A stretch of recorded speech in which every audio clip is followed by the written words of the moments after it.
की शांति में एक अजीब सी खामोशी छाई हुई थी। गांव के सुने रास्ते, पुरानी झोपड़ियां और पेड़ों की छाया, हर तरफ अंधेरा और गहरा सा खौफ था। हर घर की खिड़कियों से हल्की रोशनी चमकती थी, किसी की आंखों से बाहर निकलने को बेचैन हो। चार दोस्त धुत बैठे हुए होते हैं, ठीक पेड़ की दूसरी ओर। अरे भाई खेमचंद, उस कुएं का क्या हुआ था जिसमें शापित खजाना छुपा था? हाँ रामचंद्र, बिल्कुल सच है। वो सोना कोई आम सोना नहीं था। जो भी इंसान सोने की लालच में बहकर कुएं के पास गया, वो फिर वापस नहीं आया। रवि उनकी सारी बातें पेड़ के पीछे छुप कर सुन रहा था और वो अपने दोस्तों को बुजुर्गों की सारी बातें डरते बताने लगा। दोस्तों, मैंने बुजुर्गों से सब कुछ सुन लिया। एक कुएं में खजाना छिपा है, हाँ, लेकिन भूत वूत जैसी बातें झूठ हैं। खजाना मतलब ये सच है, लेकिन अगर आत्मा सच निकली तो?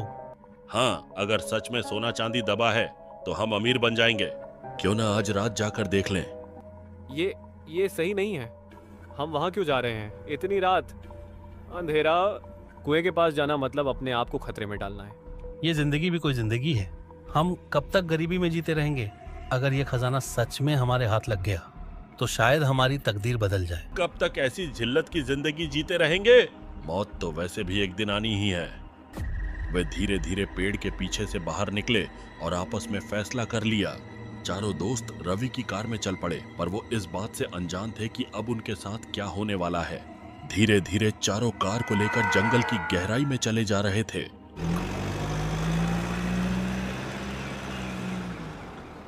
वो चारों चलते हुए जंगल की ओर जाने लगे। वहां अजीब सी ठंड थी। तभी वहां किसी के हंसने की आवाज आई।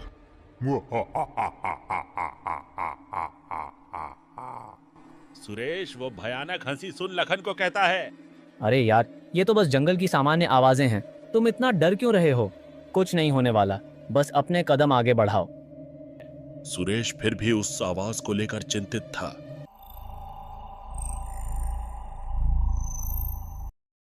कुछ ही दूरी पर उन्हें एक कुआं दिखाई दिया। मनोज कहता है, वो रहा सामने। कुआं बहुत पुराना था और उसमें रस्सी अंदर की ओर लटक रही थी।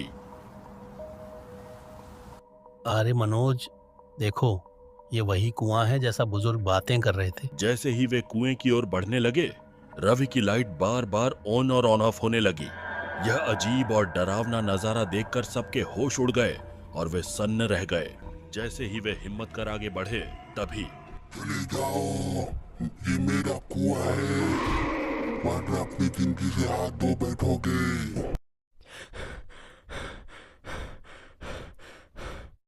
डरो मत दोस्तों, ये हमें डराने की साजिश हो सकती है। रुको रवि, मैं अभी पता कर आता हूँ कौन हमें डरा रहा है। लखन कुएं में झांकता है। एक औरत सफेद साड़ी पहन कुएं की दीवारों पर चलती नजर आती है।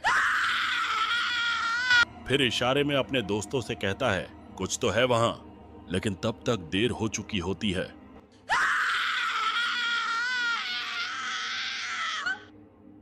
वो भयावह औरत लखन की गर्दन मरोड़ देती है।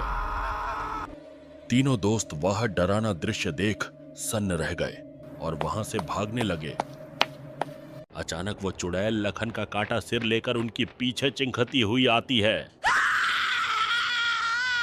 वे तीनों वहां से भागकर एक बस स्टैंड तक पहुंचते हैं। हमें यहाँ नहीं आना चाहिए था। तू सही बोल रहा है, बेचारा लखन हमारी वजह से मारा गया। लगता है अब हम सब मरेंगे। ये भूत तो बस साया है मनोज। अगर हम रुक गए तो वह जीत जाएगा।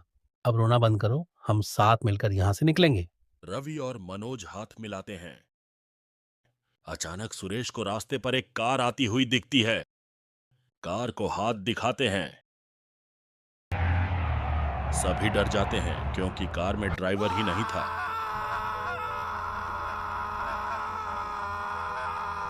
वे तीनों कार के आगे भागने लगते हैं।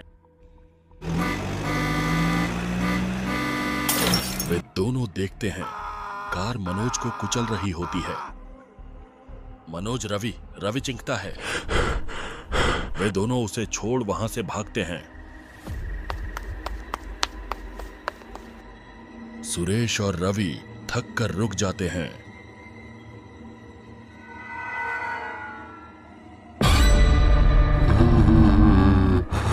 अब कोई नहीं बचेगा मेरे हाथों से।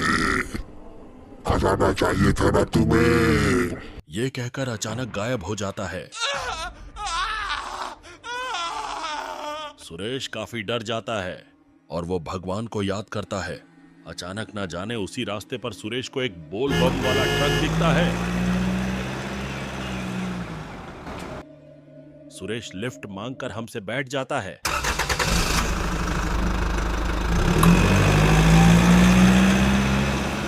उसकी नजर पीछे सड़क पर पड़ती है।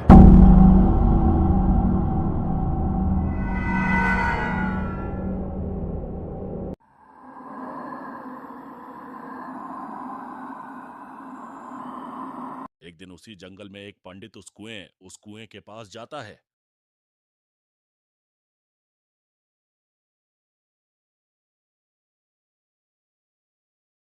और वहां मंत्रों का उच्चारण करता है। ओ प्रेत पिशाच विनाशाय उग्राय महाबलाय च शांति स्वस्ति प्रदानाय सर्वभूत भय नाशकाय।